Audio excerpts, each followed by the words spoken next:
But anyways, Dave, let's move on now to Michael Porter Jr. and his draft stock in the NBA draft. We talked about him last week with the Chicago Bulls possibly looking at him to pick him up, but on Tuesday, Missouri announced that their freshman is going to miss the remainder of the college basketball season due to back problems. He's going to undergo back surgery. Ooh. He played a minute or 2 minutes in his college career. Had a bucket, shoot 100%, shot 100% nice. From the field. I can't talk today. Shot 100% from the field, but obviously did not play enough, at least in the college game, to see what his true fit was, how he was going to look out there. Really didn't get to see him against an okay Iowa State team. But looking at it, how much do you think this will affect Michael Porter Jr.'s draft stock? I don't think there's going to be as much of a drop-off as we have seen in past cases like Harry Giles did, where he went from like the unanimous #1 out of high school to going 20 overall because of his multiple injuries. This is one injury. It's a back. The only concern I really had was that this injury actually occurred earlier, and it was misdiagnosed, which led to him playing on it more, which obviously complicates things. Yeah.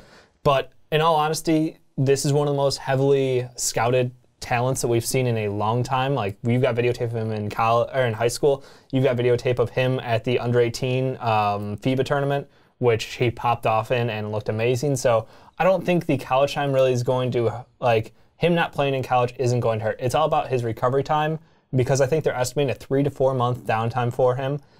That still gives him plenty of time to come back, get ready for workouts, for everything you need before the draft to prove that you're back to where you should be. I don't think he's going to drop out of the top 5. Really? Yeah, I think he's still a staple for the top of this draft. Do you think it pushes him away from the #1 pick, though? Because obviously, he's not going to be able to play. He's not going to be able to, show off what he had in college. Obviously, heavily recruited, like you mentioned. But, people were saying, and I was one of them, that he might be a #1 overall pick. I thought he was probably the best player in this NBA draft. Obviously, need would come into it a bit, but looking at him, I thought he was probably the best athlete and with the highest potential in this draft. Do you still feel like he could possibly at least get the #1 pick in the #1 selection? Yeah, I think there's still an outside sliver of hope, and that's really only if we see like Doncic kind of waver a little bit and Euroball, which he hasn't done yet, but it's not saying it can't happen. The thing is like his development in college, we didn't really need to see a ton anyway. It was just, is he going to continue at his current level? Great. He's super worth it. It's not like he really needed to improve his play a ton in college to separate himself out. He was already, like you said, in that 1, 2, 3 discussion. Really, is Ayton going to overperform right now? Because he's looked like a monster at times, other times Butterfingers. And if either of Doncic or Ayton stumbles a little bit, and if he looks great coming off of this injury, I think he's right there in that discussion because of his top side. It's that upper potential. We're not worried about where they're at now. It's where they will be at their top potential. And the thing with Porter, too, the thing that you wanted to see in college is obviously him get a more consistent shot out there. He's got a pretty decent stroke. It looks a little wonky, but it's not as bad as Lonzo Ball out there. And if he's able to hit that shot, then it's obviously going to be great in the minds of scouts. And you also want him to see a little bit of take more of a step, at least as a playmaker as well. But also the one thing with at least his college performance, you want to see him dominate out there, because the one thing, talent, if you're able to dominate in the college game, you're able to at least dominate in high school, you're most likely going to be able to dominate at some point in your NBA career. But we haven't been able to see that in college. We saw, Ben Simmons at LSU dominate the whole league and the whole college game. But he didn't take his team to the tournament, which is interesting. Well, you look at Fultz as well. He wasn't able to take his team to the tournament as well. And Missouri was kind of a fringe team, at least to go to the tournament. So overall, Porter obviously going to take a hit. I feel like it's probably going to knock him out of the #1 overall, kind of conversation, at least for a bit as well, because obviously, Ayton's going to be performing, Bagley's going to be performing, Doncic is obviously going to be out there and performing, and it's kind of going to take Porter out of the public eye. And now, I don't think people are going to forget about him exactly, but when they are looking at tape and looking at stats, they're just going to worry how much he is going to be able to come back. And again, he is young right now. 19 years old, 18 He's years 18, old, yeah. 18 years old. He's obviously still young and obviously can still come back from this, but back problems at 18 is very worrisome, because we've talked about guys with injuries before. Joel Embiid obviously injured in his college days, and he fell from possibly a #1 overall pick to 3rd overall. How much do you think the back injury might affect his growth and at least his top level? Do you feel like that might take away from his possible potential? You were right with 19, by the way. Okay. But No, I don't think... We're terrible with math. I mean, numbers in general. It's not that we're just terrible. I look at 98, April 1st, 1998. It's just, I can't do the math in my head. I'm just stupid. But yeah, the only concern is if it's going to be a reoccurring issue. And an injury like this, I don't foresee it coming, as a long-term chronic injury. Obviously, you're afraid of back injuries, you're afraid of like foot, ankle, knee. Those are all critical pieces. But he's not a guy who is like overwhelming in size. He's not like 250, 260. It's not where there's going to be a ton of stress on his back. I don't foresee this being something that will like cloud his future career. I think honestly, it's not the worst thing to happen to him because he can take this time off, rehab, and then he can work on his game. He doesn't have to concentrate on the ins and outs of college life. He doesn't have to concentrate on the college game, traveling so much. Mm-hmm. He can develop some of those individual skills. I know the one thing you said was as a playmaker, we want to watch him develop. That's the only area where you'll be concerned. I don't foresee him developing as a playmaker without being able to play with other people. Yeah. But the individual skills, I think he can come back just as sharp. And one thing with Porter, too, that I just want to mention is that, if he does take a fall, someone's obviously going to have to step up and rise up above. Who do you think is going to benefit the most from Porter being out? Is it going to be Doncic, who plays a similar position and possibly could fit a need more, or do you think it's one of these guys like Ayton Bagley? You look at Bamba. You think it's going to be one of these guys that take kind of a step up? I honestly think it's probably Bagley's going to take the step up because a lot of people are criticizing his game and his lack of the ability to create his own shot, his poor shooting mechanics in general. And honestly, with him, it's not an issue of motor. Obviously, he is balls to walls all day. And athletic, but it's that well-rounded game. It's the ability to have some basketball IQ, some good court vision. Obviously, he's transitioning into a power forward, so he needs to muscle up. Like, he's a guy who, raw, could transition very well to the NBA.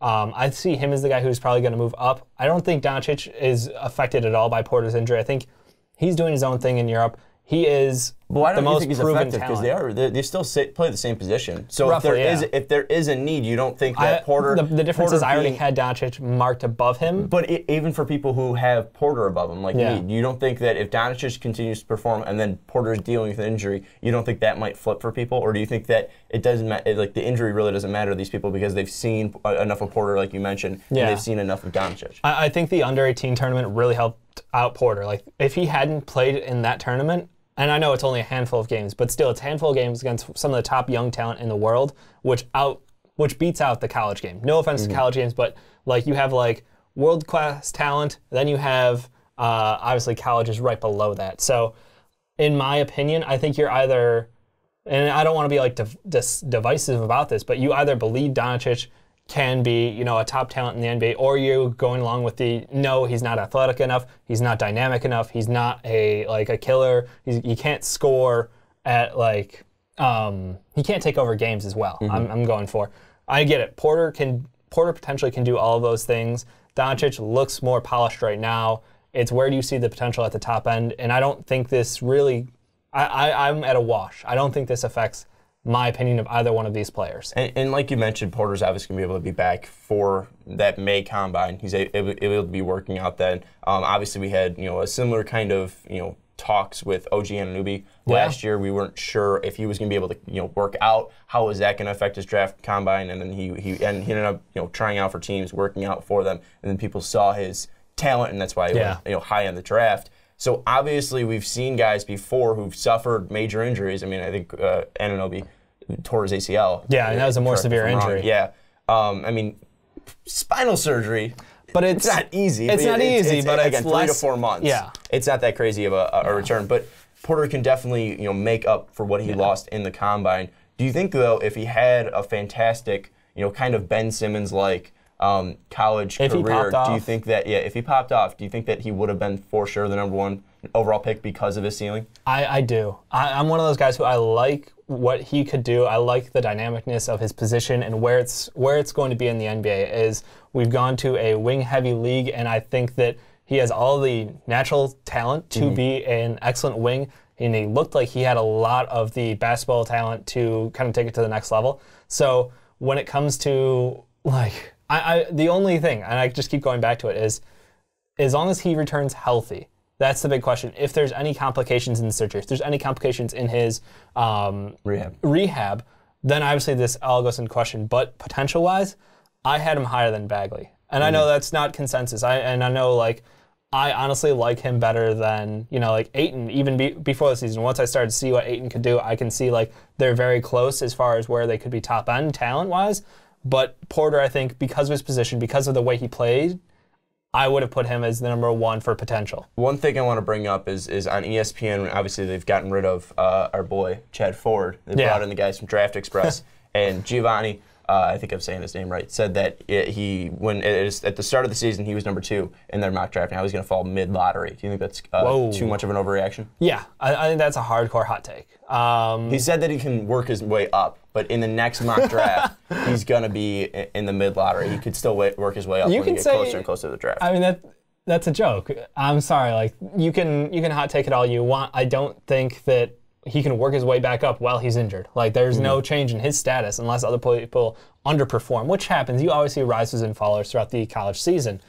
I just think that his talent, his potential, and his all-around package, even with the injury, still warrants a top 5. It's kind of like Joel Embiid, where you got a big man with injuries, and he was the consensus 1 before the draft, went out with an injury, and you knew. I don't know if he was consensus 1. I mean, he was going up against Wiggins and Parker. I mean, those two. He was a dominant force in college. Both those guys both played wing positions. Again, even in 2014, it wasn't like people were still looking for their big man to build around a franchise. Yeah. So, I mean, Wiggins and Parker, it wasn't like it was crazy that those guys went before Embiid. I think it was more likely that Embiid, if he had not been injured, would have been the overall number 1. But regardless, it's how far will an injury make you afraid of somebody. And the thing is, too many people are short-sighted about injuries.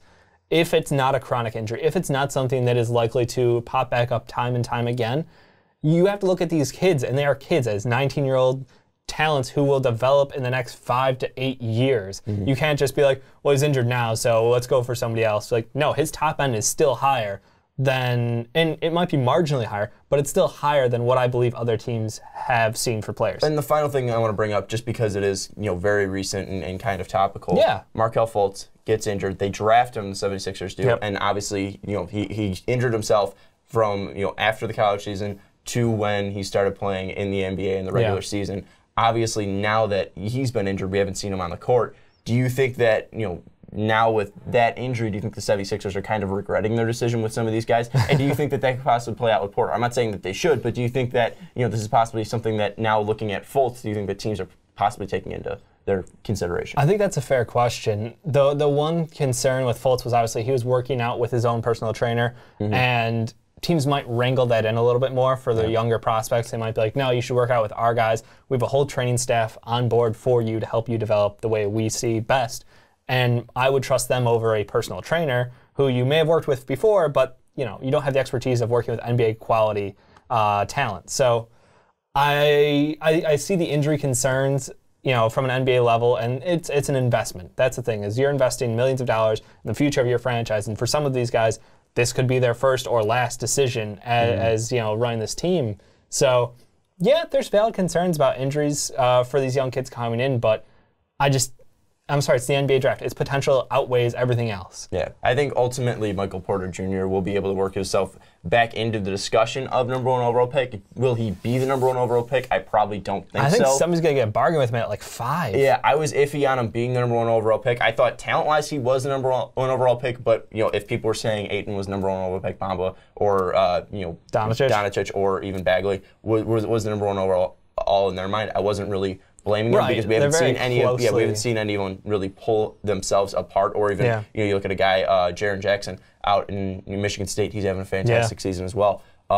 Again, I wasn't really sold on any of these guys yet as the for sure number 1, like I was with Ben Simmons, like I was with Markelle Fultz.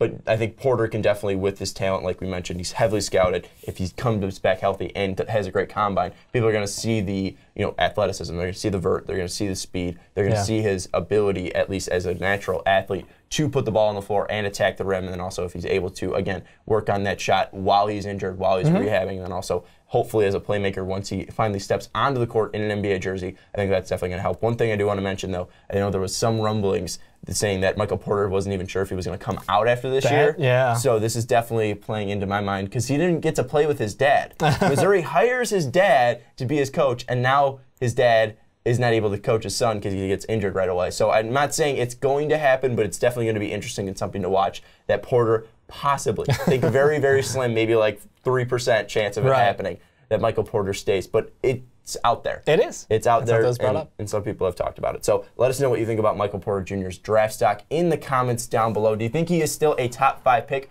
Or are you agreeing with the Draft Express ESPN writer saying that he's now a mid-lottery pick? I think that's absolutely insane, especially what we've seen throughout his high school and under 18, and then also the 2 minutes of his college career. But let us know what you think about Michael Porter Jr. in the comments down below. This is probably going to be our last topic on him for a while since he won't be playing. So 3 straight weeks of Michael Porter topics, but this was probably going to be the last one.